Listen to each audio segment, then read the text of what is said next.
இந்த கவிதை எதை பற்றியது அப்படின்னா ஒரு பீடியை பற்றியது. பீடி குடிக்கிறாங்க இல்லையா, பீடியை பற்றின கவிதை அது. போலீஸ் வருகிறதா என வலம் இடம் நோக்கி இழுப்பதா வீசுவதா என தயங்கிய என்னிடம் குரல் தாத்தி பீடி சொன்னது. இந்த பீடி போலீஸ் வருதான்னு பார்த்து கீழே அணைக்க பார்த்தவனை பார்த்து பீடி சொல்லுதான். இப்படி வெக்கம் கட்டு என்னால் வாழ முடியாது. ஒரு காலத்தில் துணிச்சலின் அடையாளமாக இருந்தவன் நான். தயக்கமே இல்லாமல் வாழ்ந்தவர்களுடைய உதடுகளில் தான் கனன்றேன். நடுராத்திரிகளும் காட்டு வழிகளும் எனக்கு தெரியும். என் வெளிச்சத்தில் ஒற்றையடி பாலங்கள் துளங்கின. அன்றைக்கெல்லாம் இலக்குகளுக்கு 5ஓ 8ஓ பீடியின் தொலைவுதான். ஒரு இடத்துல இன்னொரு இடத்துக்கு போறதுன்னா எத்தனை பீடி குடிக்கிறதுங்கிறதா அளவு.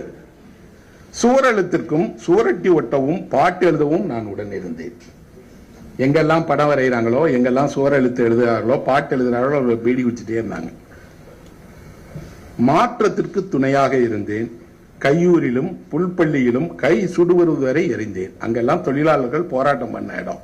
அங்கே அந்த போராடுகிற தொழிலாளர்கள் கடைசி பீடி இணைகிற வரை போராடினாங்க. நாடக அரங்குகளுக்காகவும் திரைச்சங்கங்களுக்காகவும் நான் துயில் நீத்தேன். அங்கெல்லாம் விடிய விடிய மக்கள் வேலை செய்தாங்க. அவங்க இந்த பீடியை பிடிச்சிருக்கிறாங்க.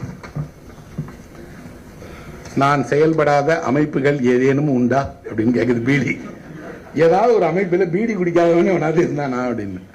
குளிரில் வெயிலில் ஆற்றும் பணிகளின் தன்னந்தனிமையில் என்னை தவிர வேறு யார் துணை இவர்களுக்கு? அன்றெல்லாம் என்னை ஆளை இழுத்து பையன்கள் ஆண் மகன்களா நான்கள். ஒரு அடலசன் பையன் பீடி குடிச்சானா அவன் பெரிய ஆளாயிட்டான்னு அர்த்தம். திருடி இழுத்த பெண்கள் கூட விடியும் வரை உயர இருமி சாகசமெல்லாம் எளிதல்ல என்று புரிந்து கொண்டார்கள். எல்லா தவறான பாதையிலும் நாங்கள் நடந்தோம், அக்காலத்திய ரயில்களை போல. புகைந்த கொள்ளியே நான் சொத்தில் பங்கு கேட்டு வேட்டி மடக்கி கட்டி முற்றத்தில் நின்றிருந்த இளைஞனின் கையில் கூட நான் புயர்ந்தேன்.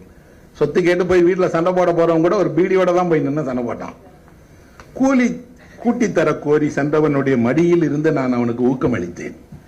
சம்பளம் கேட்டு கூடி சண்டை போட்டவங்களுக்கெல்லாம் தீண்டாமையையும் ஆசாரங்களையும் கூட நான் புகையிட்டு ஓட்டியிருக்கிறேன். இறுதியாக ஒரு இழுப்பு இழுத்த பின்பு நடிகர்கள் மேடையில் நடிக்க சென்றார்கள். நடிகர்கள் உள்ள போறதுக்கு முன்னாடி கூட ஒரு கடைசி பீடியை எடுத்தாங்க.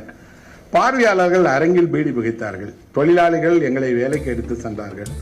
எல்லா முடிவெடுக்கப்பட்ட இடங்களிலும் எங்களுக்கும் ஒரு சிறு பங்கு இருந்தது. நீ கொடு என்று வருங்காலத்திடம் கடந்த காலம் கேட்டது. ஒரு புகைக்காக கெஞ்சியவர்கள் உண்டு. நீங்கள் இன்று அனுபவிக்கும் அத்தனை வெற்றிகளுக்கும் எரிந்து அணைந்த நான் இருந்தேன். உண்மைதான், நான் ஒரு கெட்ட பழக்கம்தான்.